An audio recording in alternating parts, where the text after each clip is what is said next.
Bonjour, aujourd'hui Alexia et moi allons vous parler de tout ce qui touche sur le langage. Nous allons vous parler de la question linguistique.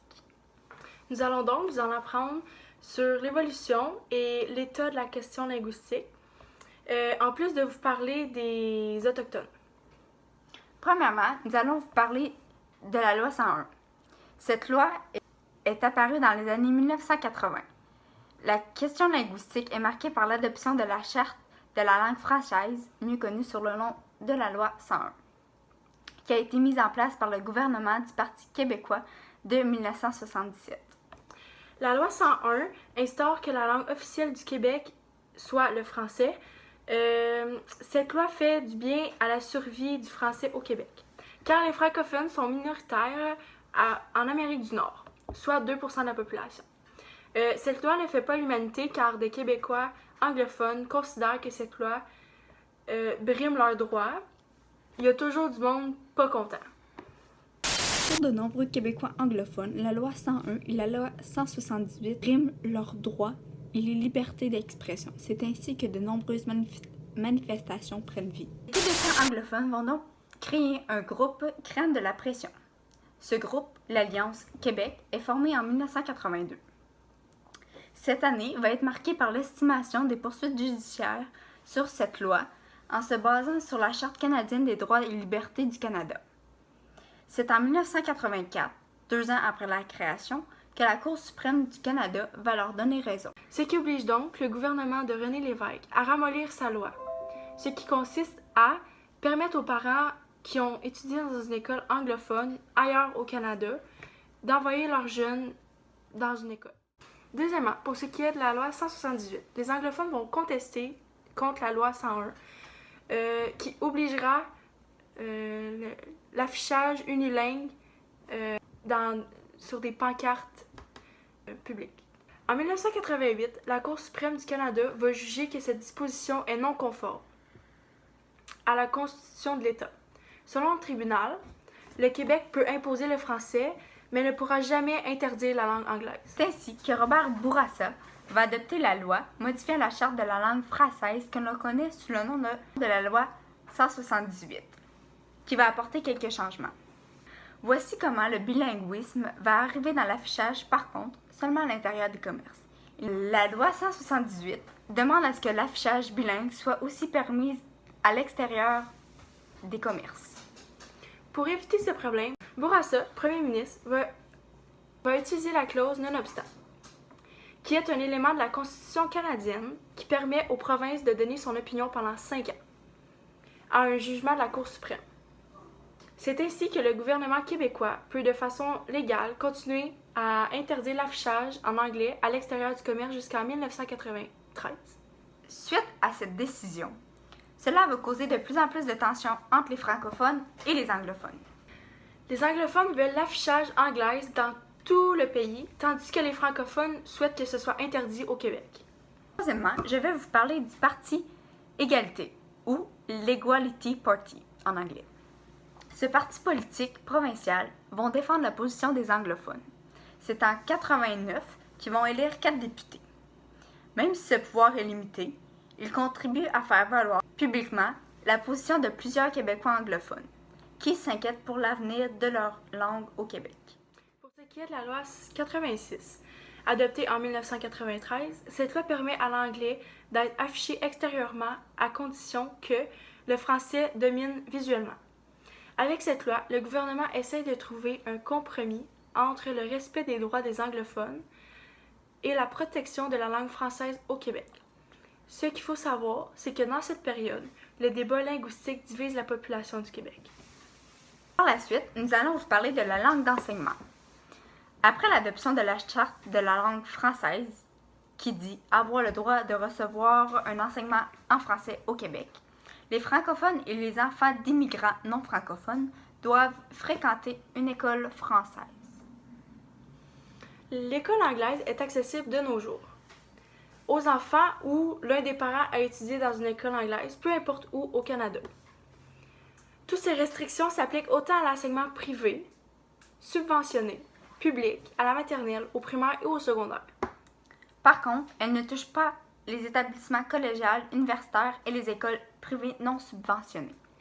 Le gouvernement a mis en place des classes d'accueil pour faciliter l'intégration linguistique des immigrants. De plus, le gouvernement offre des cours de français aux futurs immigrants avant leur arrivée au Québec pour se pratiquer avec la langue française.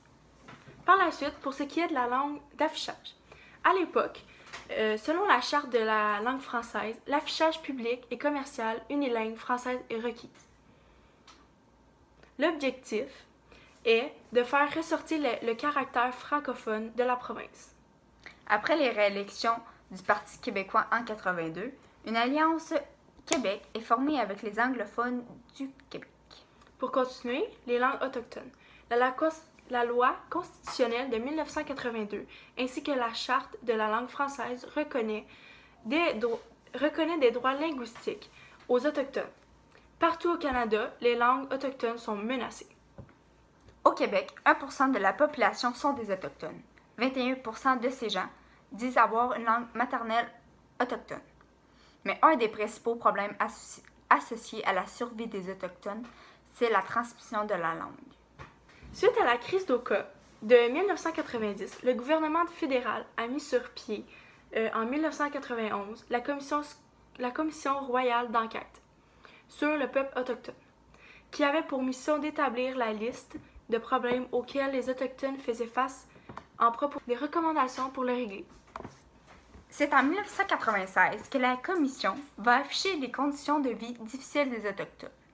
Pour remédier à la situation, ils vont formuler plus de 400 recommandations pour permettre aux Autochtones de développer leur propre entreprise et faciliter leur vie.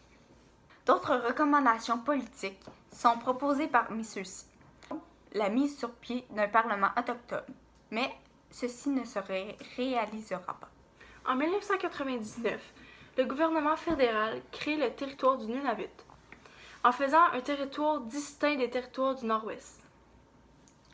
Plus de 80% de la population du Nunavut est d'origine inuit. C'est pourquoi ils ont leur propre parlement. Ainsi, l'Inuktitut et l'Inuknaktuk sont déclarées langues officielles du Nunavut en plus de la langue française et anglophone. De 2000 jusqu'en 2010, le gouvernement fédéral lance au Canada de nouveaux programmes spécifiques pour les Autochtones, comme la construction de logements, des soins de santé et de l'éducation. En 2003, le projet d'université des Premières Nations du Canada se concrétise après avoir débuté en 1976. Cette université, en Saskatchewan, est pour former des Autochtones afin qu'ils puissent participer activement au développement de leur communauté. Malgré de nombreux efforts, ce n'est pas suffisant pour faire disparaître tous les problèmes des Autochtones. Ça s'améliore, la pauvreté, le manque d'emploi, les problèmes de logement, ainsi que les pertes de leur culture restent au rendez-vous. Pour ce qui est de l'état de la situation linguistique, depuis les années 2000, la situation linguistique a changé. Le nombre de gens dont leur langue maternelle est autre que le français et l'anglais augmente. Ça s'explique par l'arrivée de nombreux immigrants qui ne parlent pas ces deux langues. Malgré les statistiques qui démontrent que notre langue sera toujours minoritaire, le français demeure la langue parlée pour environ 85% de la population du Québec en 2011. La politique linguistique du Québec visant à projeter notre langue est toujours en vigueur. Depuis les années 1990, plusieurs événements annuels sont créés pour promouvoir notre langue, soit le français. On peut voir dans ces événements les Francopholies de Montréal, la Fête nationale de Québec et plusieurs autres. Merci de votre attention. J'espère que vous en avez appris davantage sur les langues linguistiques. Bye! Bye! Mais avant de vous quitter, nous allons vous faire un court résumé de toute la matière que nous venons de vous enseigner. Premièrement, ça va être un court résumé de ce que la loi 101 permet. Donc, pour continuer, la loi 101 va permettre la charte des langues françaises pour créer Clause Québec.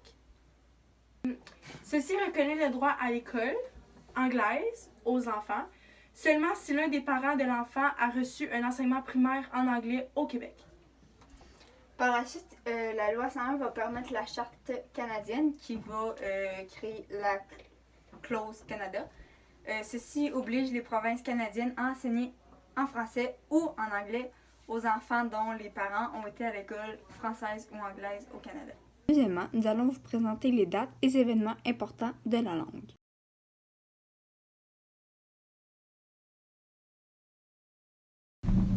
Dès 1969, pour promouvoir la langue du français, des mesures législatives sont mises en place pour favoriser l'usage de la langue française. En 1974, la langue française est déclarée patrimoine national de l'État québécois. On reconnaît qu'il incombe au gouvernement de tout mettre en œuvre pour assurer la prééminence du français et en favoriser l'épanouissement. En 1977, la Charte de la langue française poursuit et renforce les mesures de protection et de promotion du français au Québec, dont la loi sur la langue officielle. Elle réaffirme le statut de la langue officielle du français. C'est en 1988 que la création du secrétariat à la politique linguistique est née. Cet organisme apporte son soutien au ministre responsable du dossier linguistique. Le secrétariat à la politique linguistique exerce une mission de coordination, de concertation, de promotion à l'égard de la politique linguistique du Québec. C'est en 1990 que l'énoncé de politique en matière d'immigration et d'intégration est adopté à l'unanimité par l'Assemblée nationale. Ceci assigne à l'immigration l'objectif de contribuer à la pérennité du caractère français du Québec et réaffirme que le français est la langue commune de la vie de la société québécoise. En novembre 2000 et juin 2001, une vaste consultation partout au Québec alimente la réflexion de la société québécoise sur des questions linguistiques qui la préoccupent, dont la maîtrise du français. En 2008, une stratégie de concertation entre le gouvernement et le secteur privé du Grand Montréal est mise en place, afin de soutenir la francisation volontaire des petites entreprises du Québec.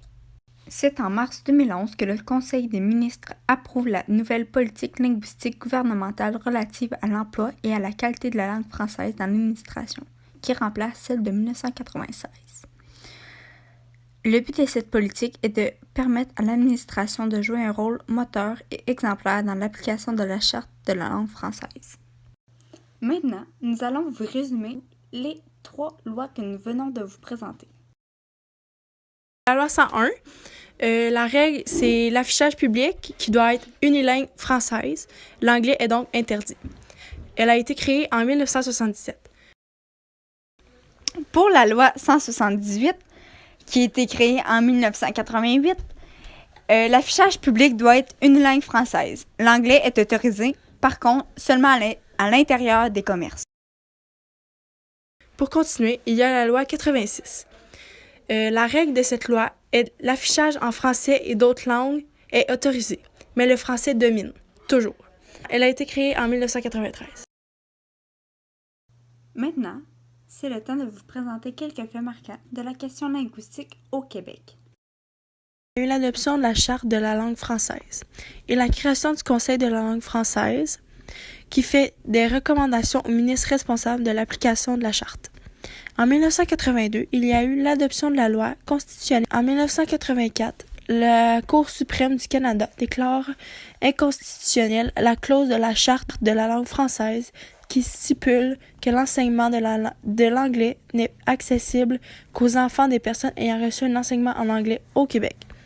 En effet, une clause de la loi constitutionnelle de 1982 permet aux parents ayant étudié l'anglais ou le français au Canada de faire instruire leur enfant dans la langue de leur choix. La loi 101 sera modifiée en ce sens. En 1987, il y a eu le 2e sommet de la francophonie à Québec, qui regroupe environ une quarantaine de pays. En 1988, il y a eu l'adoption du projet de la loi 178, qui a modifié la loi 101. En 1993, il y a eu l'adoption du projet de la loi 86 qui modifie encore la loi 101. En 2000 et 2001, la Commission des États généraux sur la situation et l'avenir de la langue française au Québec. Il y a eu une consultation effectuée à travers toute la province. En 2002, l'Office québécois de la langue française devient le nouveau nom de l'Office de la langue française créé en 1961. L'organisme veille à l'application de la Charte de la langue française depuis son entrée en vigueur. En 2015, la Cour du Québec réaffirme dans un jugement la pertinence de la charte en indiquant que, bien que les francophones soient majoritaires au Québec, le français n'en demeure pas moins minoritaire en Amérique du Nord, et donc doit être protégé par le gouvernement du Québec. J'espère que vous avez bien écouté tout au long de la période, car maintenant, c'est le temps de quiz. Merci de votre attention. J'espère que vous en avez appris davantage sur les langues linguistiques. Bye! Bye!